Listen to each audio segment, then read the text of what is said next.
Hello and welcome. मैं हूं प्रियंका संभव। मोदी सरकार के तीसरे कार्यकाल के पहले फुल फ्लेजेड बजट का पूरे देश को इंतजार है।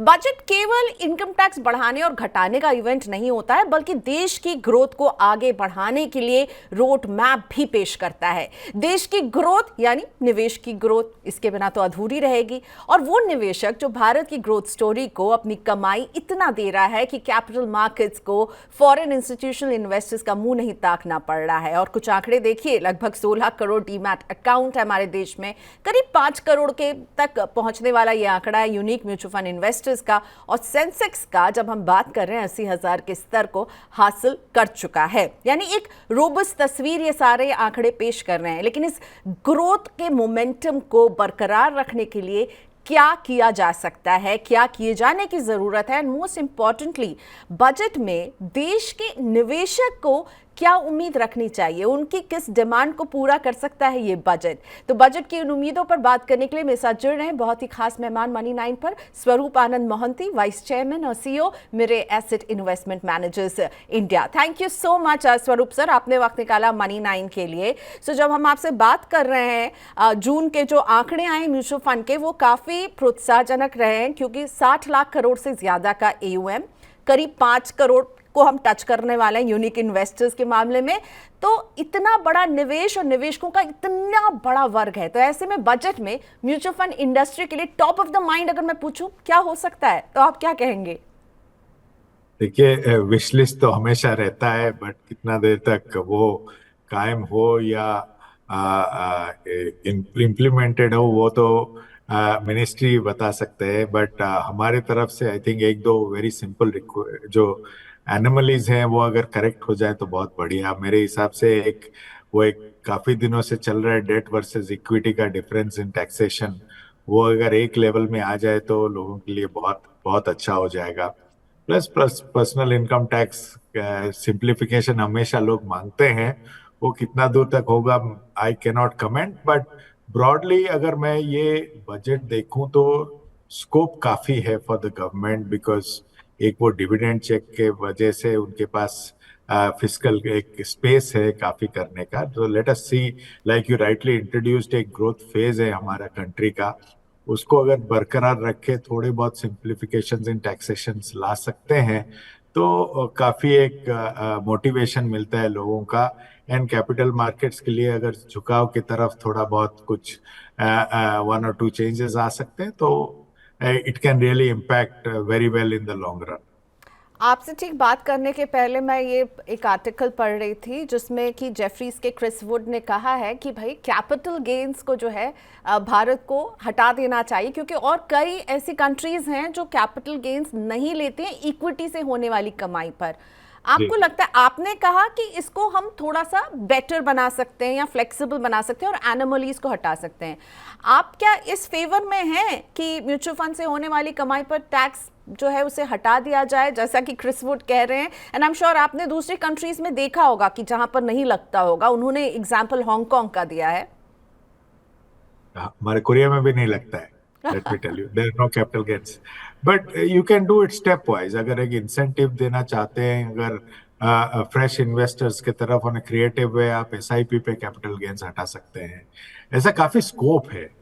फर्स्ट लोगों को तो कैपिटल मार्केट्स में लाना है कि नहीं, वो एक गवर्नमेंट को सोचना पड़ेगा। अगर आंसर हाँ है, जबकि आंसर होना चाहिए, तब कि जितना आप कर सकते हैं to get them here.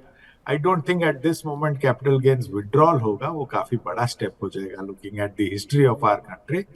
But anything is possible. But अगर हो जाए तो बहुत बढ़िया। बट आई डोंट थिंक इतना बड़ा स्टेप आज के डेट में मुमकिन है in the present form of things.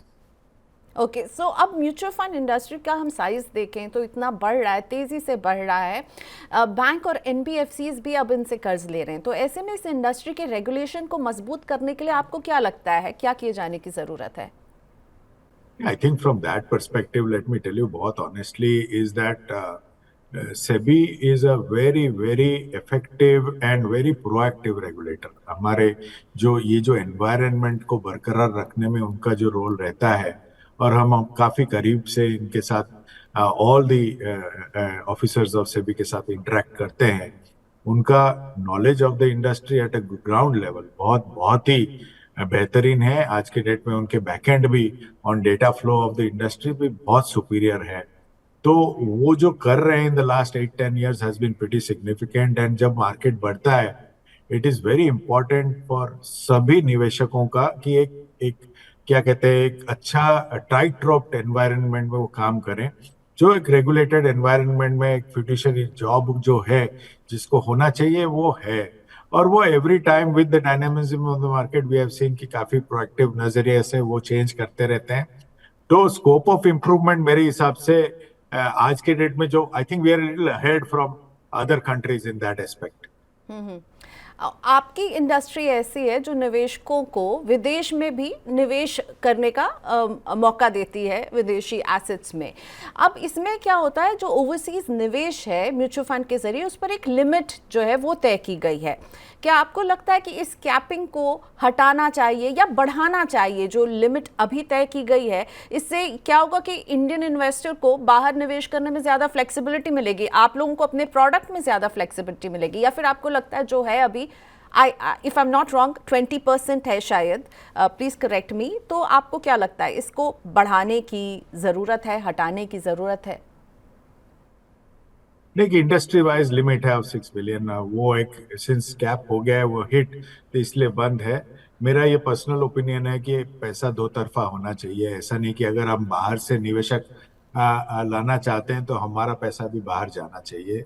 For some reason ये बंद था, बट उसको रिव्यू करना चाहिए, इज माय ओपिनियन। इस पे हम काफी चर्चा करते हैं। लेकिन जो रीजन के वजह से अगर कोई बंद हुआ हो, अगर वो रीजन फुलफिल हो चुका हो, तो शायद one can always have a relook at it. क्योंकि there is a time to invest in global markets also. आज के डेट में global markets are also very attractive. तो why not give that scope to Indian investors.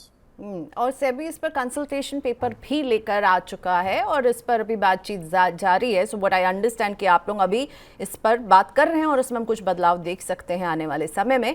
लेकिन आपने शुरुआत में कहा डेट फंड और इक्विटी में जो एक डिफरेंस है दोनों के टैक्सेशन में, डेट फंड में एक बहुत ही अनपॉपुलर स्टेप जो है हमने देखा पिछले साल, इंडेक्सेशन के बेनिफिट को जो है हटा दिया गया और उसके बाद डेट फंड की पॉपुलैरिटी पर भी असर पड़ा, उनके इन्फ्लोज पर भी असर पड़ा है। आपको लगता है कि इस स्टेप को एक रीलुक की जरूरत है? सी, अगर हम डेट मार्केट को डेवलप करना चाहते हैं, और आज के डेट में in the inclusion of the bond index, India एक बहुत एक अच्छा एक तरफ बन रहा है ऑन द बॉन्ड मार्केट। अगर बॉन्ड मार्केट डेवलपमेंट आप चाहते हो तो डेफिनेटली रिटेल इन्वेस्टर्स का बहुत बड़ा प्ले हो सकता है इंडिया में। जैसे इक्विटी मार्केट्स हम देख रहे हैं आज के डेट में, अगर एसआईपी के जरिए में जैसे इतना पार्टिसिपेशन बढ़ रहा है, अगर ये एक एनोमली आप चेंज करें तो वापसी हो सकता है ऑफ दोज इन्वेस्टर्स जो लास्ट 2-3 साल से करीब छोड़ ही चुके हैं डेट फंड इन्वेस्टिंग, अगर हम आंकड़े के जरिए देखें। And that is never healthy. अगर आप डेवलप करना चाहते हैं तो सबको इंक्लूड करके चलना पड़ेगा। और वो इंक्लूजन अभी जब एक शिफ्ट हो रहा है from fixed assets to financial assets, एक एक मेरे हिसाब से वो एक स्टेप आई वुड एक्सपेक्ट, ये मेरा एक ही एक्सपेक्टेशन है फ्रॉम द बजट, अगर वो है तो बहुत बहुत कुछ हो सकता है। Okay, so let's bring back indexation का बेनिफिट। एक इन्वेस्टर के दिल की भी यही आवाज़ है, क्योंकि अब डेट फंड और फिक्स डिपॉजिट में ज़्यादा फर्क नहीं पड़ता है, तो लोगों को लगता है कि why not go for a fix deposit, और यहाँ पर इन्वेस्टर्स को वापस लाने के लिए एक कोशिश यहाँ पर होती हुई हम देख सकते हैं। जब मैं आपसे बात कर रही हूँ, बहुत इंटरेस्टिंग सेबी का एक कंसल्टेशन पेपर आया है जो कि म्यूचुअल फंड, पीएमएस और एआईएफ के बीच का एक प्रोडक्ट लेकर आने की बात कर रहा है। और ये एक गैप हमेशा से रहा है। लॉन्ग टर्म इन्वेस्टमेंट्स की बात करें तो इंडियन इन्वेस्टर्स के पास उतने प्रोडक्ट नहीं हैं। वो जो म्यूचुअल फंड से थोड़ा ज़्यादा निवेश करना चाहता है और पीएमएस से थोड़ा सा कम निवेश करना चाहता है। आपको नहीं लगता this could be a step in that direction, और लॉन्ग टर्म इन्वेस्टमेंट को बढ़ावा देने के लिए सरकार क्या कर सकती है? एक वेलकम मूव है, एंड हमारे लिए तो और एक अपॉर्चुनिटी बनेगा आगे जाके। जो फंड हाउसेज इससे फायदा उठा के अपना प्रोडक्ट लाना चाहते हैं, definitely they will view this positively. But मेरा इसमें थोड़ा एक विपरीत एक सोच है, क्योंकि मैं ये मानता हूं कि India is a set of long term investors making short term investments. कोई लंबा अवधि तक बाजार में बैठा नहीं रहता है, which is a very sad conclusion, क्योंकि बाजार यहाँ से भी अपना economy in the next 8-10 year double ही होएगा।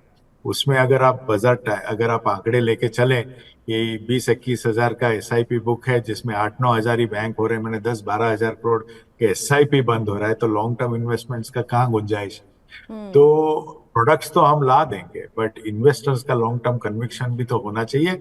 जो अगर हम बेसिक फिगर्स लेके चले तो जस्ट लास्ट 1 ईयर परफॉर्मेंस पे इन्वेस्टमेंट होता है, और ये रिटर्न चेजिंग बहुत बड़ा होता है। नॉर्मली ये लोग नहीं समझते हैं कि वो पास्ट रिटर्न पास्ट इन्वेस्टर का हो चुका है, आपका नहीं है। तो बट इन्वेस्टमेंट ट्रेंड्स चेंज होने चाहिए। ये जब तक वो नहीं होता है तो हम तो प्रोडक्ट दे सकते हैं, पर इन्वेस्टर को भी थोड़ा लॉन्ग टर्म सोचना चाहिए। जो शायद उनके हिसाब से, सिंस वो बाजार में बैठे हैं, उनको लगता है वो लॉन्ग टर्म इन्वेस्टर्स हैं, बट लॉन्ग टर्म इन्वेस्टमेंट नहीं करते हैं। ऐसा मैं डेटा के साथ भी आपको प्रूव कर सकता हूँ। एब्सोल्युटली, मुझे लगता है स्वरूप सर, आप केवल वाइस चेयरमैन और सीईओ नहीं हैं, बल्कि आप एक इन्वेस्टमेंट गुरु भी मुझे लगते हैं जब भी मैं आपसे बात करती हूँ। और आपने जो बात कही ना, बहुत इंपॉर्टेंट कही कि प्रोडक्ट तो हम ले आएंगे, पर निवेशक, मुझे लगता है आपसे मुझे एक, आप अपने देश के निवेशक को एक इन्वेस्टमेंट एडवाइस अगर मैं कहूँ स्वरूप सर, तो आप क्या देना चाहेंगे? क्योंकि आपका पेन भी यहाँ पर नजर आ रहा है। जो आंकड़े आए हैं उसमें इनफ्लोज में आउटफ्लोज को भी जब आप ऐड कर रहे हैं तो देख रहे हैं कि कई सिप अकाउंट्स बंद भी हुए हैं, और इसमें मुझे लगता है इक्विटी का अच्छा प्रदर्शन और लोगों को प्रॉफिट बुक करने का लगा कि भाई ये प्रॉफिट बुक करने का समय है। वो म्यूचुअल फंड को म्यूचुअल फंड की तरह नहीं, स्टॉक्स की तरह निवेश करते हैं। आप क्या एडवाइस देना चाहेंगे from you? I want to hear from you as an investment guru, because I really think कि आप हैं इन्वेस्टमेंट गुरु।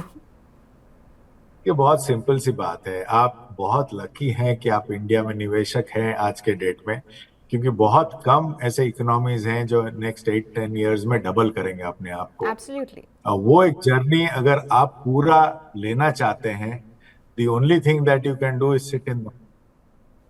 अगर आप एसआईपी के जरिए में निवेश कर रहे हैं, सिर्फ एसआईपी का एग्जांपल दे रहा हूं एज वन एग्जांपल, बाजार का उतार चढ़ाव इज आपका बेनिफिट, राइट। ये जो रुपी कॉस्ट एवरेजिंग हम कहते हैं कि बाजार जितना ऊपर जाता है उसमें कुछ आप यूनिट लेते हैं, बाजार टूटता है तो थोड़ा यूनिट लेते हैं, आगे जाके एक एवरेज के तरीके से आप बाजार में पार्टिसिपेट करते हैं। उसमें से आप निकल जाते हैं तो वो कंपाउंडिंग आपके हाथ से जाता है। I will ask a very simple question कि 10-12% रिटर्न अगर 15 साल तक आप कंपाउंड करें, इसका जो पावर है वो बहुत कम निवेशक इसको पावर को एक्चुअली इस्तेमाल करते हैं, राइट। इतना बड़ा रिटर्न नहीं चाहिए आपको to create long term wealth. इसको अगर सिंपल रख के बाजार में बैठे तो बहुत वेल्थ क्रिएट हो सकता है इन इंडिया, क्योंकि ये इकोनॉमी डबल होगा। तो थोड़ा इन्वेस्टर अगर अपना गोल सेट करके निवेश करें, बेटर। प्रॉफिट बुकिंग करना हो तो स्टॉक मार्केट में डायरेक्ट जाएं या फंड मैनेजर खुद बने।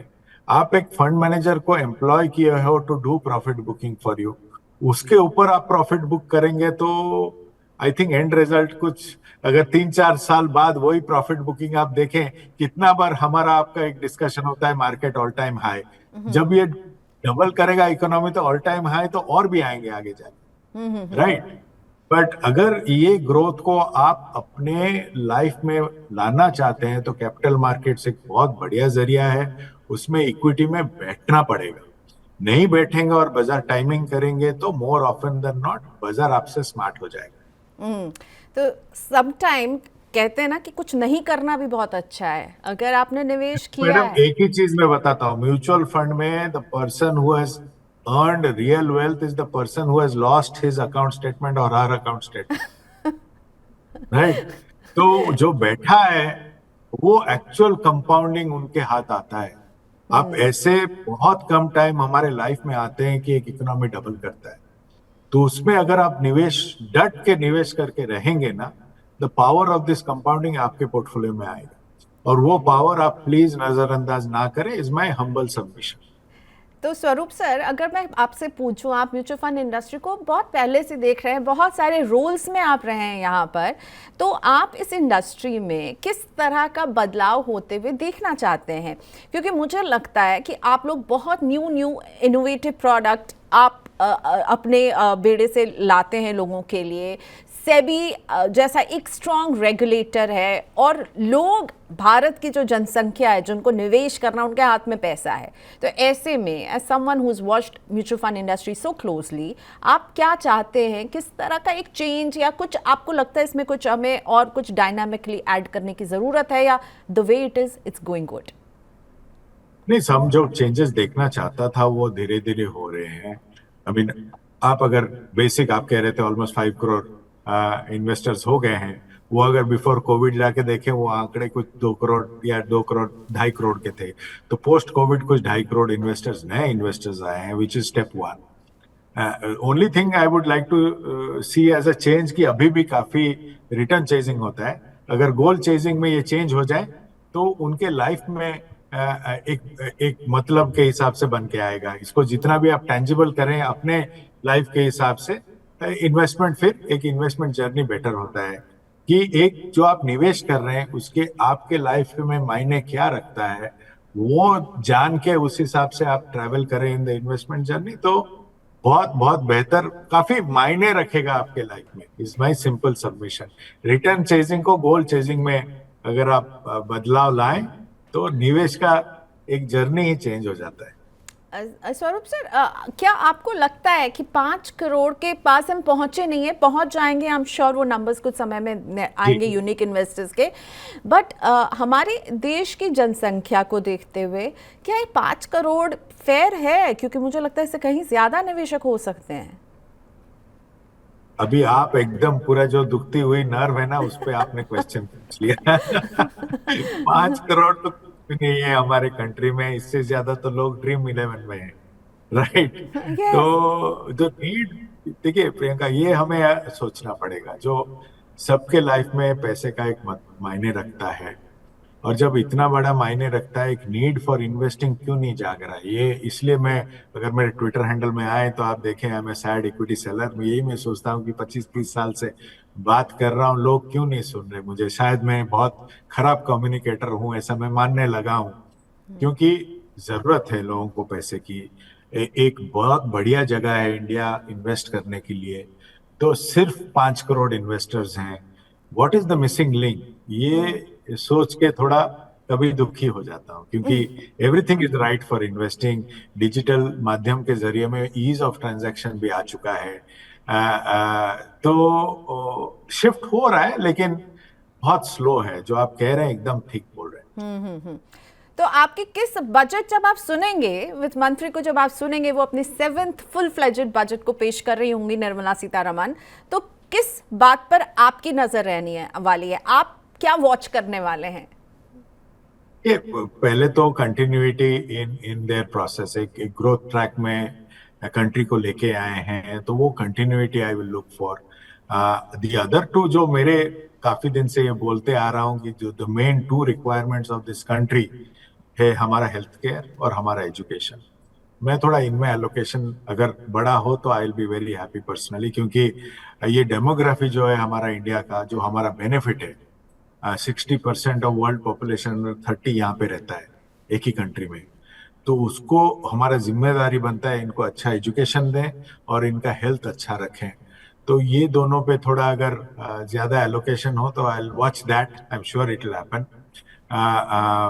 That is my only requirement, continuity of policies, शायद some tax help to the industry. नए आए तो हम अपना काम करते रहेंगे। और third part, but most important, थोड़ा हेल्थ और एजुकेशन पे allocation I will watch. Okay, so Swaroop sir, before I say bye to you, tax payers को गुड न्यूज मिलेगी क्या नहीं? आपका दिल क्या कहता है? मुझे लगता है इस बार मिलेगा, क्योंकि उनके पास स्कोप है। ओके ओके, एंड आपने कहा आप सैड इक्विटी सेलर हैं, पर आप एक हैप्पी एलपी कलेक्टर हैं। आपके कलेक्शन को मैं देखती रहती हूँ। सो टू सम अप, कुछ आपके दिमाग में कोई आपके एलपी की कोई, आपको कोई ऐसा गाना या कोई पीस जो आपको लगता है कि आप इन्वेस्टर को बताना चाहेंगे? नहीं नहीं, वो तो गाना क्या है, गाना म्यूजिक इज माय थेरेपिस्ट मैं मानता हूँ। तो गाने तो बहुत रहते हैं, तो गाने every time you are in in in whatever mood, खुश भी होता हूँ तो गाना सुनता हूँ, दुखी होता हूँ तो गाना सुनता हूँ, स्ट्रेस्ड होता हूँ तो गाना सुनता हूँ।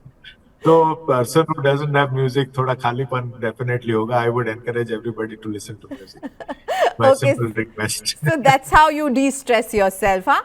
Thank you so much स्वरूप sir for this lovely chat. और चलिए, आपकी बात बहुत अच्छी लगी. आपने केवल म्यूचुअल फंड इन्वेस्टर्स ही नहीं बल्कि ओवरऑल देश की ग्रोथ के लिए जो की सेक्टर्स हैं जो स्वरूप जी को लग रहे हैं वो हैं कि एजुकेशन और हेल्थ केयर जो है उस पर जो है वो वॉच आउट करने वाले कि इस बजट में क्या घोषणाएं होती हैं. Thank you so much for your time sir. Thank you so much Priyanka, thank you so much for having me. तो चलिए, आज के इस बातचीत को हम यहीं वाइंड अप करते हैं. बजट का इंतजार है, 23 जुलाई को पेश होने वाला है बजट, और बजट से जुड़े हर अपडेट को मनी 9 आप तक पहुंचाता रहेगा. तो मनी 9 के यूट्यूब चैनल को अगर अभी तक सब्सक्राइब नहीं किया है तो प्लीज़ कर लीजिए, और मनी 9 से जुड़े रहिएगा. बजट डे के दिन सारा एक्शन हम आपके लिए लेकर आने वाले हैं.